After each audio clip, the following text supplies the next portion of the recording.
Bienvenidos, en esta sesión aprenderemos qué es el método de mínimos cuadrados.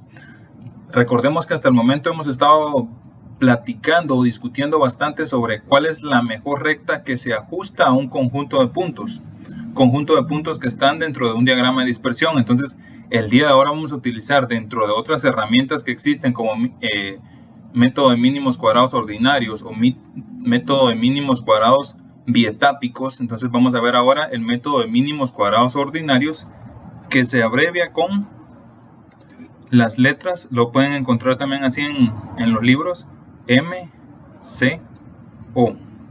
Yo voy a estar utilizando indiferentemente MCO y mínimos cuadrados para referirnos a esta técnica estadística.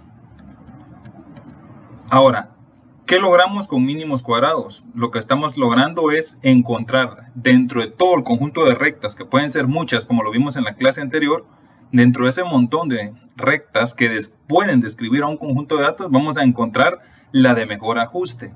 Y recordemos que por geometría, cada recta dentro de un plano cartesiano, vamos a ver por aquí, cada recta dentro de un plano cartesiano tiene una ecuación, como la tenemos aquí, la voy a marcar en amarillo.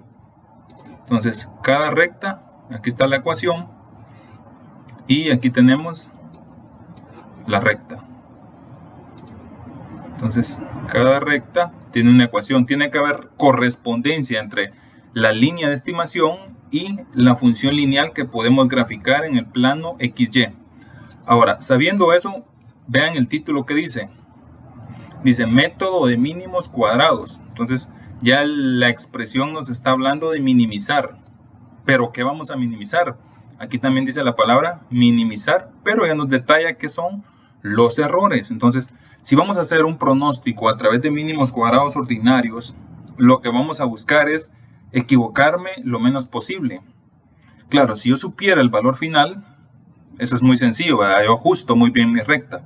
Pero dado que yo no sé el valor final, entonces yo debo de buscar que con el conjunto de datos que tengo, con el conjunto de puntos, encontrar una recta donde los errores sean mínimos.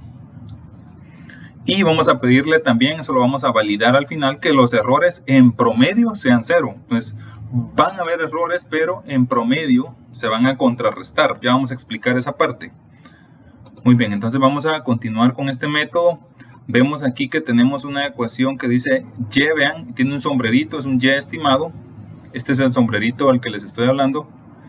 Y estimado es igual a A, que era el intercepto, y B, que es como la pendiente de la línea de estimación. Ahora, A y B, además de que tienen esos nombres matemáticos, en estadística se le conoce como regresores o predictores también. Entonces vamos a trabajar con esos dos elementos, regresores, predictores. Muy bien, entonces el objetivo ahorita es que estos regresores, predictores o estimadores, también se les conoce así, que estos elementos A y B, vamos a buscar la manera de cómo encontrarlos a través de este método. Entonces vamos a empezar a describir el método. Supongamos que tenemos, dice, el círculo es punto en la línea de estimación y los puntos rellenos de negro es la realidad. Entonces, vean, ¿cuáles son los puntos que en realidad tengo? Solo voy a trabajar con 3 puntos para que el problema se haga más fácil. Tengo este punto, tengo este otro punto, tengo esto. Los 3 puntos de amarillo son la realidad. Ahora, tengo otros puntos que son los estimados por la recta. Serían esto. La recta solo me estima puntos, por obvias razones, ¿verdad?, sobre la recta. Entonces, veamos la diferencia entre el punto de amarillo y el punto de rosado, es el error. ¿Por cuánto me estoy equivocando yo en mi pronóstico? Si el valor real es de, veamos por aquí, si el valor real es de 8 y yo estoy pronosticando con mi recta 6, mi error es de 2. Los que están por encima de la recta son positivos, los que están por debajo de la recta son negativos. Aquí tenemos lo mismo, yo estoy pronosticando un valor de 5 y el valor real es de, supongamos, 1. Y por aquí tenemos el 5. Entonces, eso es. Ahora, ¿qué quiero yo con todo este proceso? Voy a borrar aquí. quiero dos cosas. Primero, equivocarme lo menos posible. Esta recta es la que minimiza los errores. Veamos qué pasaría si yo tengo una recta que pasa por otro lado. Esta recta no minimiza estos errores. No vamos a probar eso porque tardaría mucho más el video, pero si ustedes prueban con otra recta, esa da error más grande que la que tenemos aquí. Entonces, la recta que tenemos es la que minimiza los errores, una. Y dos, en promedio, los errores deben de ser, ¿sí? Entonces, no lo voy a marcar aquí para no caer en simbología matemática, pero en promedio los errores deben de ser 0. ¿Qué quiere decir? Que si yo sumo todos los errores, 2, que sería este error, más 2 de este error, más 2, los errores de arriba me están dando 4. Y vean cuánto me da el de abajo, menos 4. Eso tiene un significado bien interesante.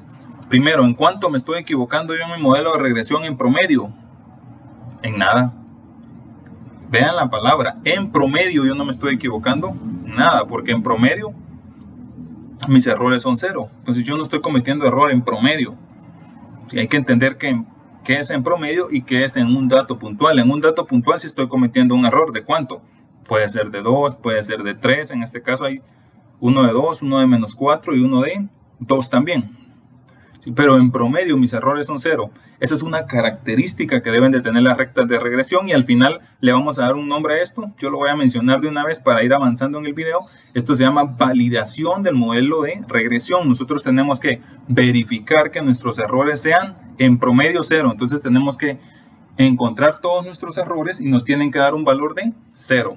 Si no a 0, hicimos algo en el modelo de regresión con mínimos cuadrados ordinarios que no está siguiendo la metodología que estoy explicando en este video. Pero bueno, eso lo vamos a ver, voy a hacer una clase también en Excel para que veamos todas estas características, las pongamos a prueba ya en una hojita de Excel. Muy bien, entonces ya tenemos esas dos características, minimizar errores y que en promedio no me equivoque, ¿verdad? Ya vimos que es eso, pueden regresar el video también. Ahora, ¿cómo encontrar esa recta? Pues teniendo los valores A y B, que son los regresores. Ahora, ¿cómo encuentro esos regresores? Para encontrar el regresor B, vamos a utilizar, vean, sumatorias. Sumatoria de XY, ya les voy a explicar ahorita qué significa, qué errores no quiero que se cometan. Primero, aquí los tengo anotados por aparte. Lo vamos a hacer en azul. La sumatoria desde I igual a 1 hasta n de x, quiere decir sumar todos los valores de x, pero elevados al cuadrado. Eso es estrictamente diferente o totalmente diferente a la sumatoria desde i igual a 1. Este es el símbolo de sumatoria, perdón por si no me queda de la mejor manera. Vean la diferencia. Una cosa es que está elevado al cuadrado. Aquí sumo y luego el resultado lo elevo al cuadrado y luego, y aquí sería diferente. Aquí elevo al cuadrado y luego sumo. ¿Sí? Repasen esta parte y mejor si la notan. Vean este. Primero elevo al cuadrado y luego sumo. En esta parte de aquí, primero sumo y el resultado lo elevo al cuadrado. Ahorita vamos a ver casos de esto, pero no quiero que se confundan porque muchos estudiantes tienen malos los procesos de regresión, particularmente el B, porque no logran identificar esta diferencia. Ya quiero que tengan clara esta diferencia y ahorita voy a dar un ejemplo más particular de todo esto. Pero no confundan la terminología. Ahora, cuando yo digo la sumatoria, vean que solo voy a colocar ya el símbolo, no es de i igual a 1 hasta n que está aquí. La sumatoria de x, y, entonces primero multiplico xy y luego sumo. Primero realizo lo que está dentro del operador, que sería esto, y luego sumo.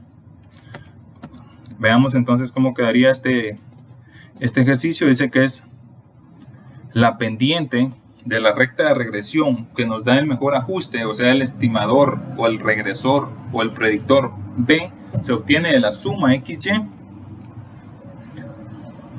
menos n. ¿Qué significa n? Bueno, está de más decirlo, pero lo voy a decir. X es la variable X, o sea, la variable independiente.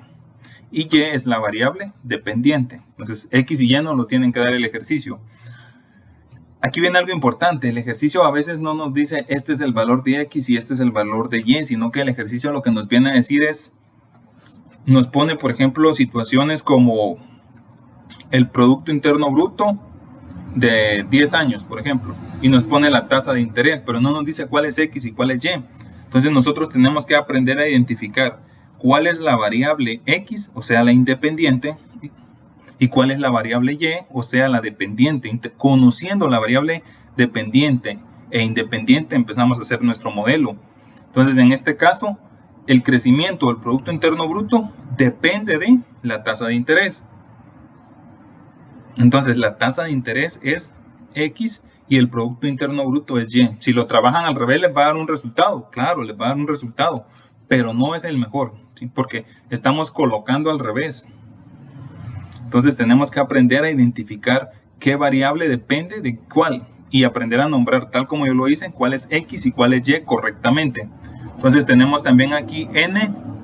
N minúscula es el tamaño de la muestra. ¿Cómo sé el tamaño de la muestra si no me lo dan? Si solo me presentan el diagrama de dispersión, bueno, cuento los puntos. Y si hay 30 puntos, N minúscula, el tamaño de mi muestra es de 30. Pero normalmente nos dan los listados de datos y yo los numero, y si hay 72, ese es el tamaño de mi muestra, es el número de observaciones que tomaron para hacer la predicción. Ya vamos a ver un ejercicio ahorita del que recomienda el libro, pero también vamos a hacer uno en Excel. Ahora, ya teniendo el B, el estimador B, vamos a encontrar el estimador A.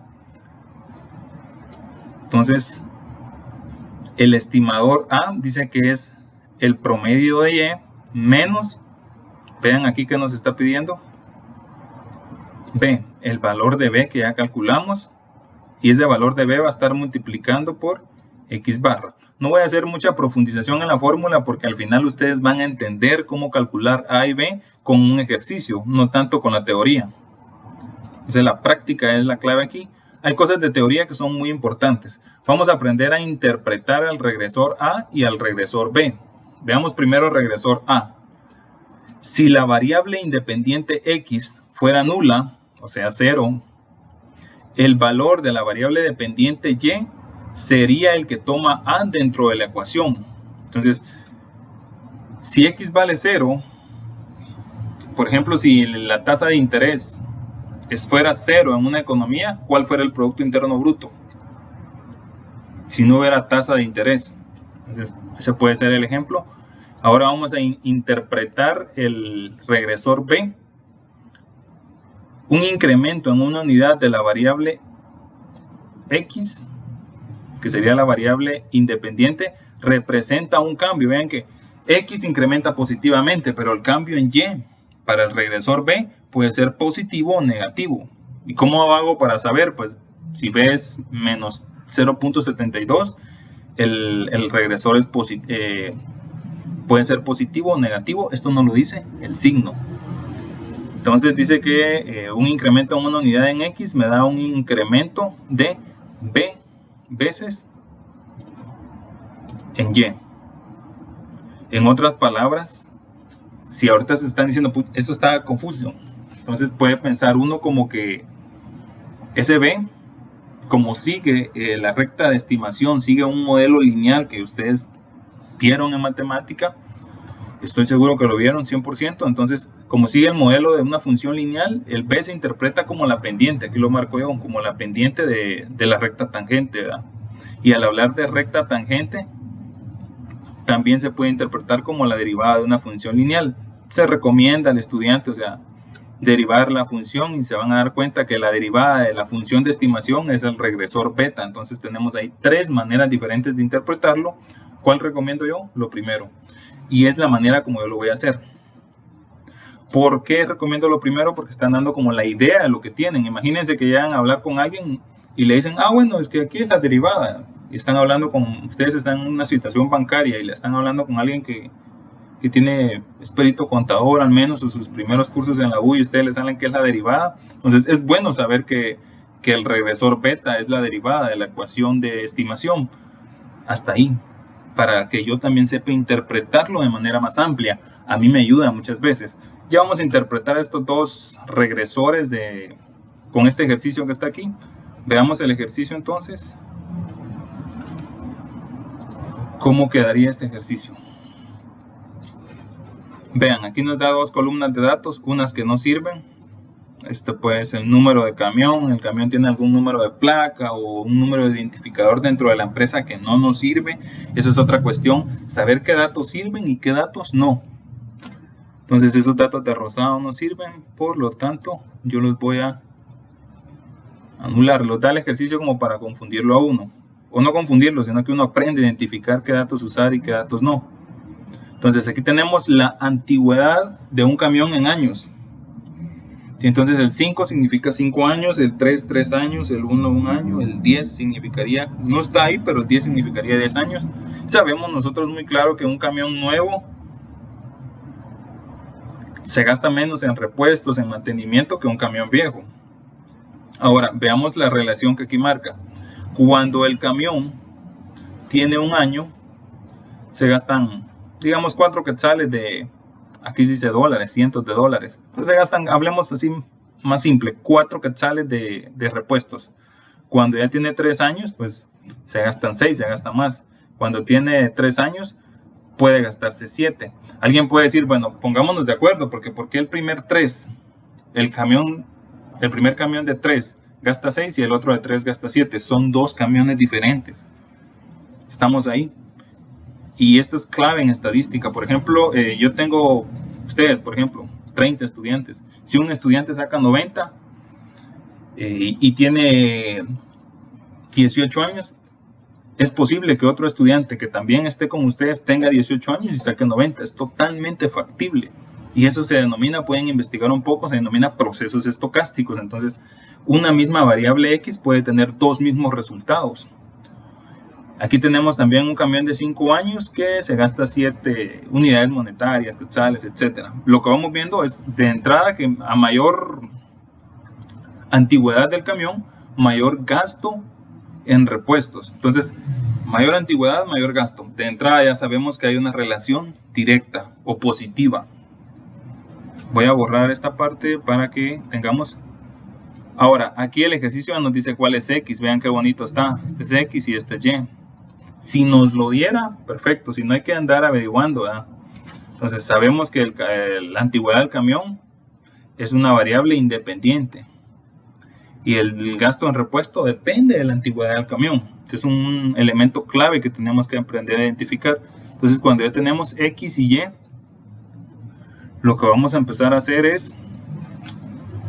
Sigue la variable aquí. Solo nos sirve tal vez para contar. ¿Cuánto sería n minúscula? 4. ¿Por qué? Tenemos 1, 2, 3, 4 camiones. Aquí viene la parte que yo les comentaba. Vean, voy a ampliar un poco más esto. Vean la suma de las X, ¿cuánto es? 12. ¿De dónde sale ese 12? 5 más 3, 8.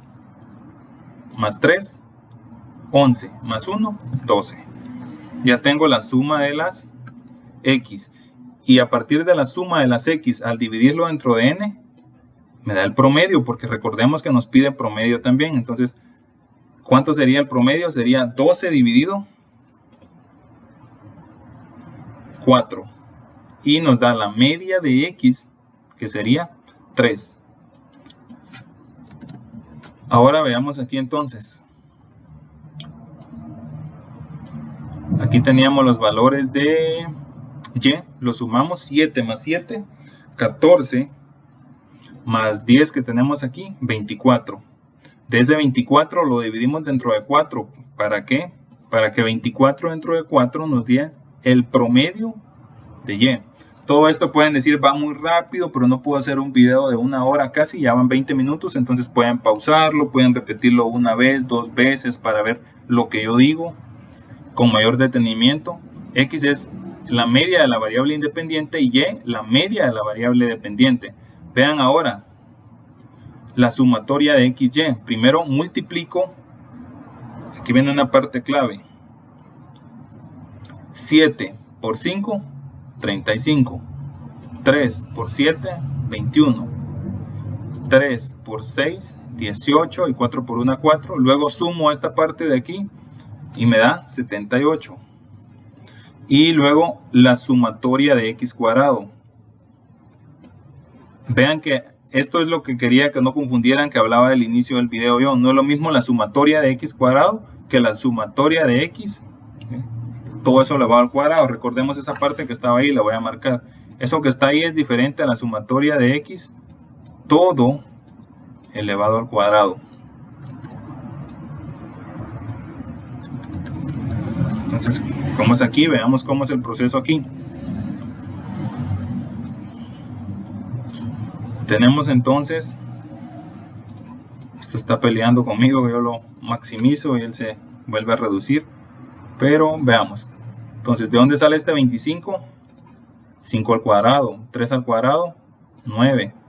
Aquí 3 al cuadrado, 9. Y 1 al cuadrado, 1. Si yo sumo esta columna que estoy marcando aquí, me da 44.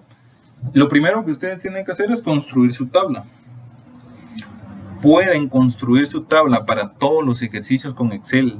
Ya no vamos, aquí no estamos haciendo una prueba a ver si pueden sumar con calculadora o elevar al cuadrado con calculadora, porque las series de datos que yo voy a dar van a ser hasta de 90, 80 o 300 pudieran ser.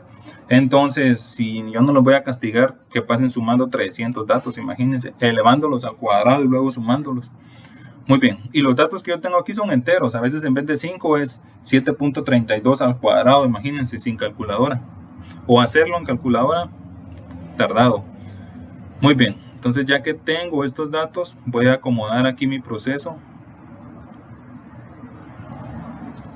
Y voy a ver de dónde salen los datos.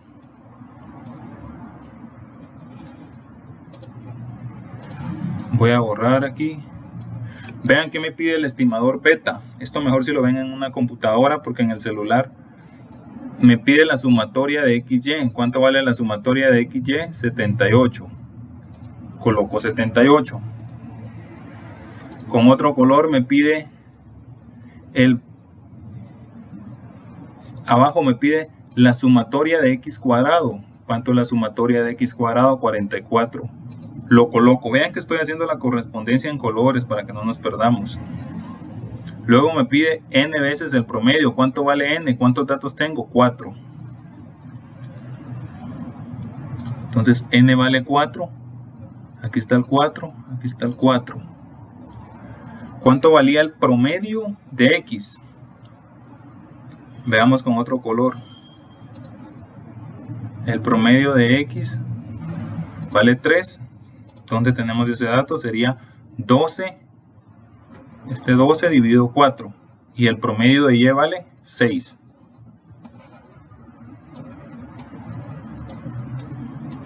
El promedio de y vale, voy a colocarlo aquí, el promedio de y vale 6 y el promedio de x al cuadrado sería 3 al cuadrado. Muy bien, ya no voy a explicar cómo desarrollar tanto esto. Esta parte de aquí, 78 lo bajo y estos 3 que están aquí me daría 4 por 3, 12 por 3, perdón, por 6, 72. Y al final, al simplificar esta expresión, me da que beta vale 0. Perdón, se conoce como beta en algunos libros, pero yo lo estoy trabajando con ustedes como B. Entonces B tiene el valor de, vean, 0.75. Ese sería el valor de B, 0.75. Y ahora, si ya tenemos B, mucho más fácil encontrar A. El valor de A es de, veamos esta parte, Y promedio. ¿Cuánto vale Y promedio? Estamos encontrando A. Y promedio vale 6. ¿Cuánto vale B? B lo obtuvimos ahí, vale 0.75. ¿Y cuánto vale el promedio de X? Vale 3. Entonces, al realizar todas las operaciones aquí, no puedo detallar mucho porque vean que el video ya va para media hora, me da 3.75. Bueno, voy a borrar todo eso. ¿cuánto vale B? 0.75. ¿Y cuánto vale A? 3.75. Entonces veamos en el modelo cómo quedaría esta parte. ¿Cuánto vale? Les había comentado cuánto vale A, 3.75, y cuánto vale B, 0.75. Vean, entonces ahí ya tenemos nuestra ecuación de estimación o nuestra ecuación de regresión. Recibe ambos nombres, se juega bastante con eso. Ahora, ¿qué quiero hacer yo? Un pronóstico cuando X vale 4, porque la ecuación de estimación solo es Y sombrerito en términos de X. Ahora, ¿cuánto vale Y cuando X vale 4? Pues alguien puede decirme, vean que no aparece, solo aparece para 1, para 3 y para 5. Observen lo que tengo en pantalla. Para 4 no dice, entonces vamos a pronosticar, porque hay pronóstico ex post, que sería para afuera, y ex ante, que sería adentro. Entonces vamos a hacer un pronóstico ex ante. Muy bien, entonces aquí 4. Entonces, ¿qué hago? Sustituyo los valores. Vean que aquí sigue el 0.75. Aquí sigue el 3.75. Y en verde voy a colocar el valor 4. Entonces, cuando X vale 4, ¿cuánto vale Y? Y vale 6.75. Pero esto, ¿cómo lo interpreto yo? Entonces vamos a... Bueno, ese es el pronóstico, ¿verdad? Cuando X vale 4, ¿sí? Para un valor de 4, Y vale 6.75. Veamos el contexto de esto entonces. Vamos a jalar esta gráfica de aquí. La voy a quitar de aquí, la voy a poner aquí para hacer una mejor interpretación. Aquí está. Entonces, para un camión que tiene 4 años de antigüedad, el gasto en reparación en cientos de dólares es de 6.75. Ahora vamos a interpretar el estimador beta también para que quede claro. Esta parte del video es clave que estamos analizando. Por cada año que transcurre, coma, en promedio, coma, les estoy diciendo hasta cómo lo redacten, los gastos en reparación aumentan en 0.75. ¿Por qué puse aumentan? Porque el 0.75 tiene signo positivo. Si fuera menos 0.75, bueno, los gastos de reparación disminuyen en 0.75. Y esa es la interpretación. Ahí queda todo lo que estaba viendo ya con X, con Y, que variable dependiente, independiente, se resumen en lo que acabo de explicar. Anoten eso, regresen el video y vamos concluyendo este video, que es el más largo que tengo en mi canal, que es cómo verificar que la ecuación de estimación está bien estimada, valga la redundancia. Pues eso ya lo vimos. Es una forma sencilla, ¿verdad? No es el mejor método. El mismo libro dice que es una forma burda, o sea, sencilla. ¿Qué? ¿Cómo estimamos eso? Vamos a buscar que los errores en promedio sean 0, o sea que yo no me equivoque en el proceso completo. Pero si vemos un dato puntual, ¿en cuánto me equivoqué aquí? En 2. ¿En cuánto me equivoqué aquí? En 2. Y para abajo, en menos 4. Pero en promedio, 2 más 2, 4. Menos 4, 0. En promedio me equivoqué 0. Entonces, ha sido un gusto grabar este video para ustedes. Cualquier duda la vemos en clases.